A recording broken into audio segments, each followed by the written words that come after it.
سلام، عادل اکبری هستم با آموزش ساخت یک آبنمای رومیزی دیگه با 3 عدد آبریز بامبو. یه آبنمای خوشگل 3 آبریزه رو داریم اینجا. پس آخر ویدیو با من همراه باشید، کانال ما رو سابسکرایب کنید، زنگوله کنارش رو بزنید که از ویدیو جدیدمون با خبر بشید. لایک و کامنت یادتون نره. من تا آخر ویدیو دیگه هیچ صحبتی نمی کنم. برای این آموزش ما از یک بامبو استفاده کردیم. شما میتونید از بامبویی که دو طرفش بسته باشم استفاده کنید، ولی ما اومدیم از یک بامبویی که دو طرفش بازه استفاده کردیم. چسبی که برای این کار استفاده شده چسب قطره‌ای آلفا است. میتونید از چسب 1-2 هم استفاده کنید. اینجا هم که میبینید بامبو رو اول ما میسوزونیم، بستگی داره. بامبوی ما سبز بوده، با شعله میسوزونیمش که رنگش قهوه‌ای بشه.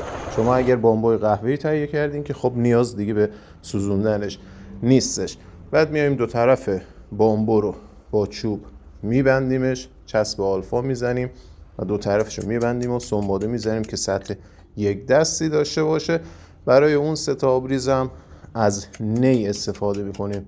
شما میتونید نی بامبوی باریکتر تهیه کنید برای 3 تا آبریزایی که قراره روی این بامبو کار گذاشته بشه. خوبی این آبنما اینه که شما میتونید داخل خود بامبو گیاه پتوس یا هر گیاهی که داخل آب قرار میگیره، قلمه هر گیاهی رو داخلش بذارید.